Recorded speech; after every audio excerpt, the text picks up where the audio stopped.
Natal's trauma-informed career development program provides career counseling and support to people who have experienced trauma from war and terror. It has won several awards, including the Genesis Prize and the PowerNet Award. And with me is Rivka Mashia, chair of Natal Professional Steering Committee, and also Dr. Hadar Ben Sarah Rotman, psychologist and head of vocational psychology internship program at Natal. So, let's just talk a little bit. I guess let's just start with what Natal is and what the mission of this group is. If you both want to chime in, would you like to go first and tell us if you can jump in? Natal was established 30 years ago, almost 30 years, to help veterans heal after the Yom Kippur War, because there was no understanding of what PTSD is in Israel for many years, but we saw the repercussions of war. And then we started working. We had opened a clinical unit, helplines, and then we saw that the need is there for many, many other traumatic events in Israel. Yeah. Okay. And I mean, anything to add? It's been 30 years. I'm sure it has grown. You've seen helped a lot of people and seen a lot of development over that time. That is Natal's work for the past 30 years, but the present-day development at career unit was established 5 years ago. Once there was an understanding that part of healing is going back to work. And for the past 5 years, we've been developing this specific area for helping people with PTSD. Yeah. Now, you both live in Israel. What is the situation like there now? So it's kind of the day after feeling. It wasn't like that for 2 years, which it makes this war very different, because usually wars in the model world are quite short. So if we speak about traumatic events, we have a beginning and an ending, and then you can speak about the post phase. We couldn't speak about the post phase for a long time. But today we're in the day after, and we start seeing the impact of this war in all aspects, financially, relationally, in terms of the PTSD. It's amazing. One day, and we're still 3 years or a little more than 2 years later, yes, still dealing with the ramifications of this. I mean, what kind of challenges are you seeing people going through in Israel? So from a vocational viewpoint, I think that our part of war, it's just starting, because now people are trying to get back their routine, go back to their lives, and remember what it was like 2 years ago. That feels like 100 years ago. And they try to remember what their lives took like before. Some of them had difficulty to get back to that point. This is current challenge. Yeah. What would you say is the hardest part? Is it just the constant alert, the worry about families? I mean, what do people seem to have the hardest part dealing with? During the war, it was the fact that we were exposed to so many threats. You know, we were exposed to the missiles, we had the hostages, and Israel is a tiny country, so everybody felt... Right, there was Iran doing things in Syria. Yes. So we had many front lines, you know, it was really stressful. I think now we face different challenges because as psychologists, we tend to think of the emotional toll. But there are many, many other tolls, like the occupational toll. But also we see a rise in car accidents because of the war. We see a rise in chronic diseases. We see a rise in heart attacks. And we see a rise in addiction. You know, this is the long-term impact. And it of course, it translates to financial toll on the country as a whole. Which kind of circular comes around and hurts the mental health again, because you're worried about a job and paying bills and what's my future and things like that. What are you seeing on the front lines? The current front lines, I think, are again going back to the routine inside the house, inside the workplaces. Organizations reorganize themselves. For 2 years, they got used to having some of the workers going to reserve duty. So how are we working around that? And now we need to think again. People go back to places that got used to working without that. And their places was not always secure and kept for that. Do you just work with the general public or soldiers as well? We work with everybody. Everybody. We work with veterans, we work with reservists, we work with families of hostages, the Nova survivors, and the general public. Yeah.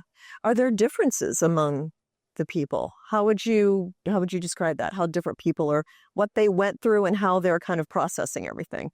Well, there's a huge difference between different groups, and we know from not only the literature but previous coping with traumatic events in Israel that there are some groups who are more vulnerable, like women, for example, and younger people, and people who are already exposed to traumatic events. These are the most vulnerable groups in general.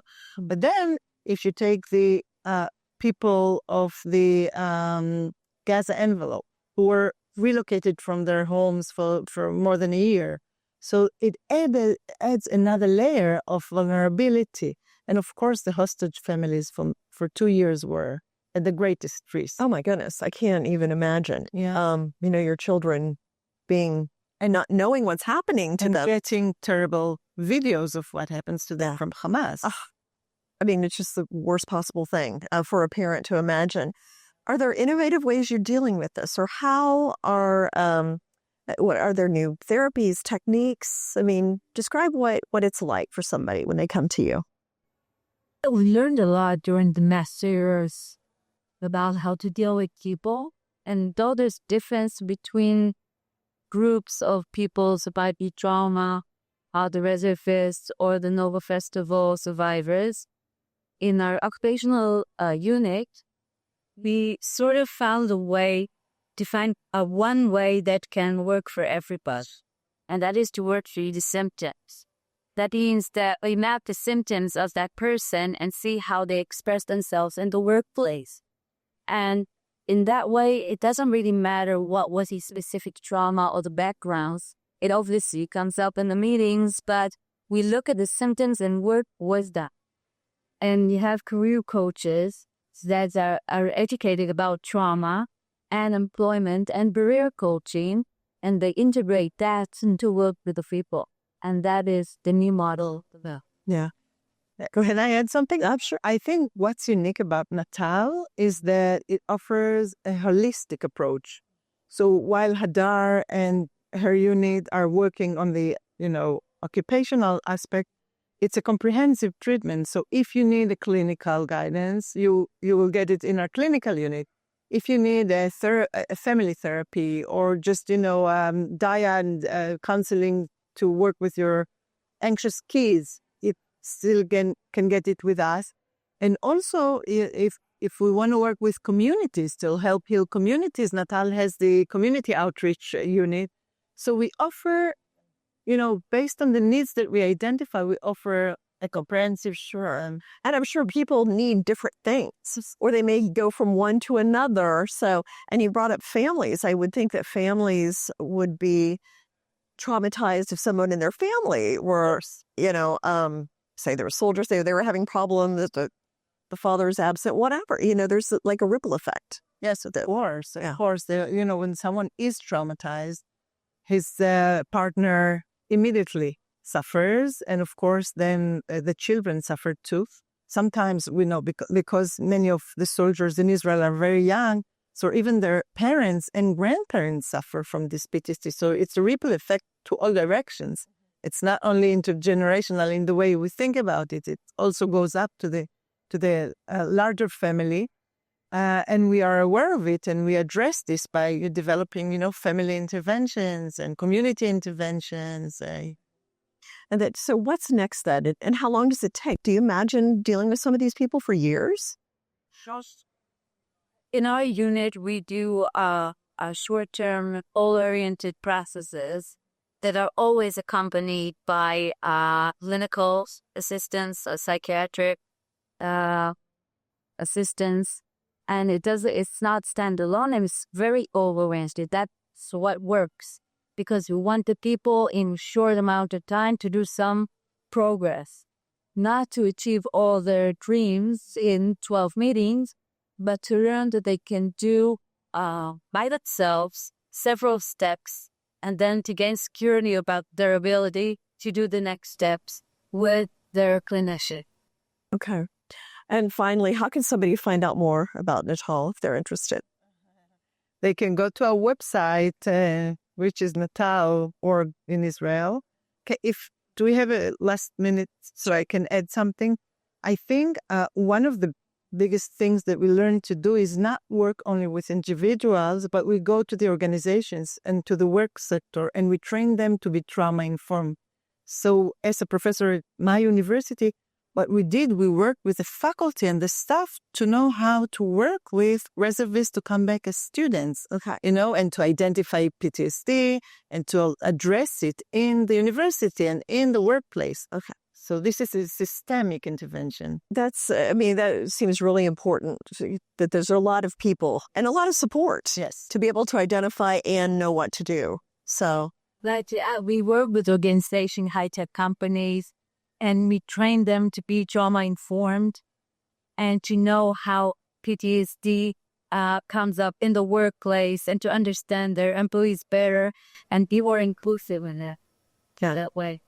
Well, thank you. Thank you for what you do. And it's sad we live in a world where we have to deal with all this, but we do. And, you have to address it and do the best you can. So thank you so much for coming in. Yeah, thank you for having us.